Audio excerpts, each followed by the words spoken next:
चलें, आज एक बहुत ही दिलचस्प सफर पर चलते हैं। हर डिजिटल मालूमात, चाहे वो कोई ईमेल हो या वेब पेज, एक सफर तय करती है। आज हम ओएसआई मॉडल की पेचीदगी को एक सादा, काबिल समझ कहानी में तब्दील करेंगे ताकि ये समझा जा सके कि हमारा डेटा एक जगह से दूसरी जगह कैसे पहुंचता है। कभी सोचा है ये कैसे होता है? ये एक बहुत बड़ा सवाल है ना?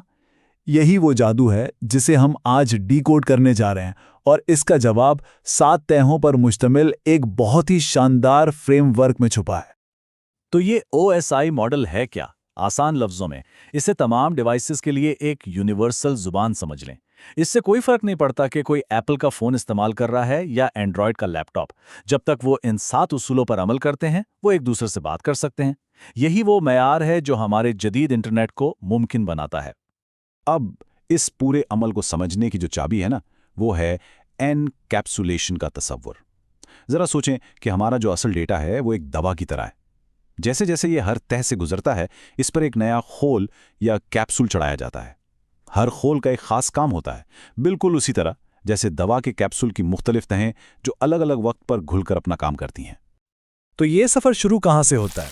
ये सबसे ऊपर की 3 तहों से शुरू होता है, जिन्हें हम सॉफ्टवेयर की तहें भी कहते हैं। ये वो जगह है जहां हमारा डेटा अपने लंबे सफ़र के लिए तैयार किया जाता है। और सबसे ऊपर यानी टॉप पर है लेयर 7, एप्लीकेशन लेयर। सच पूछें तो ये वो लेयर है जिससे हम सब रोजाना इंटरैक्ट करते हैं, भले हमें इसका एहसास ना हो। ये हमारा ग्राफिकल यूज़र इंटरफेस है। जब हम कोई वेब ब्राउज़र खोलते हैं जो HTTP यानी हाइपरटेक्स्ट ट्रांसफ़र प्रोटोकॉल इस्तेमाल करता है, या FTP के ज़रिए कोई फ़ाइल भेजते हैं, तो हम असल में इसी तह से बातचीत कर रहे होते हैं। यहाँ तक कि DNS यानी डोमेन नेम सिस्टम, जो वेबसाइट के नामों को पते में बदलता है, वो भी यही काम करता है। इसके बाद डेटा प्रेजेंटेशन लेयर पर जाता है। इस तह का काम बहुत अहम है। ये एक यूनिवर्सल ट्रांसलेटर की तरह काम करती है और डेटा को महफूज बनाती है। ये लेयर इस बात को यकीनी बनाती है कि एक कंप्यूटर से भेजा गया डेटा दूसरे कंप्यूटर पर समझा जा सके। ये डेटा की फॉर्मेटिंग और इंक्रिप्शन को भी संभालती है। और हाँ, हमारे ब्राउज़र में जो HTTPS का महफूज S और वो छोटा सा ताला नज़र आता है ना, वो इसी लेयर की मेहरबानी है। ये डेटा को आलमी सतह पर काबिल फ़हम और महफूज बनाती है। सॉफ्टवेयर लेयर्स में आखिरी है लेयर 5, सेशन लेयर। इसे 2 कंप्यूटर्स के बीच होने वाली बातचीत का मैनेजर समझ लें। ये तय कम्युनिकेशन चैनल खोलती और बंद करती है और बड़े डेटा को छोटे काबिले इंतजाम टुकड़ों में तकसीम करती है। जिन्हें पैकेट कहते हैं। हर पैकेट को एक छोटे लिफाफे की तरह समझें, जिसमें हमारे पैगाम का एक हिस्सा होता है। इस तरह अगर कनेक्शन टूट भी जाए तो सिर्फ गुमशुदा लिफाफे दोबारा भेजने पड़ते हैं, पूरी फाइल नहीं। कितना जबरदस्त सिस्टम है ना? ठीक है, तो अब हमारा डेटा तैयार है, ट्रांसलेट हो चुका है और छोटे छोटे पैकेट्स में पैक भी हो चुका है। अब वक्त है असल सफ़र का। अब हम नीचे की 4 लेयर्स में जा रहे हैं, जो डेटा को फिजिकली उसकी मंजिल तक पहुंचाने की जिम्मेदार हैं।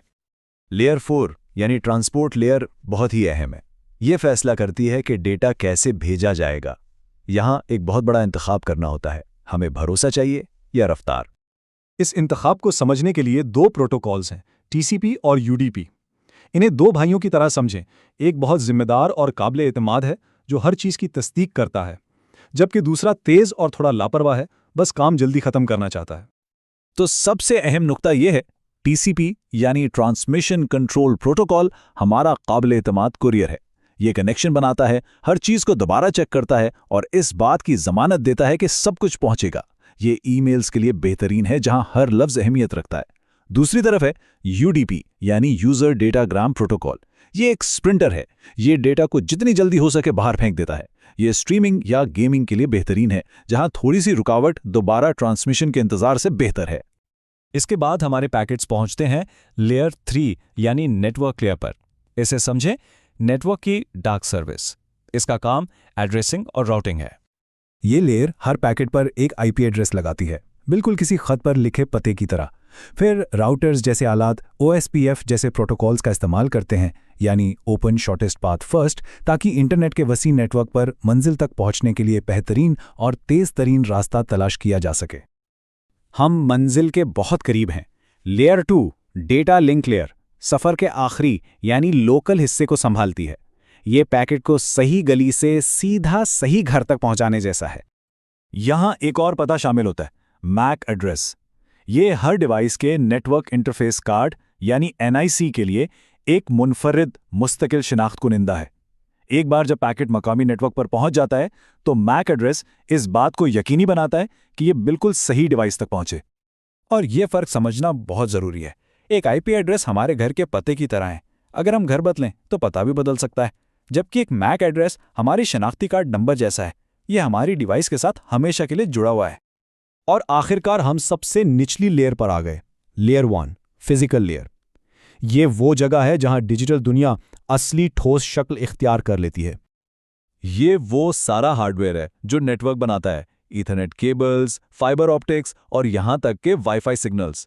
यहां हमारा सारा डेटा बिजली या रोशनी के सिग्नल्स में बदल जाता है, यानी 1 और 0 की एक लंबी सीरीज में जो तारों और हवा के जरिए सफर करते हैं। तो आइए इस पूरे सफ़र को एक बार फिर तेज़ी से देखते हैं। कहानी शुरू होती है एप्लीकेशन लेयर से, जहां डेटा बनता है, फिर प्रेजेंटेशन और सेशन उसे तैयार करते हैं।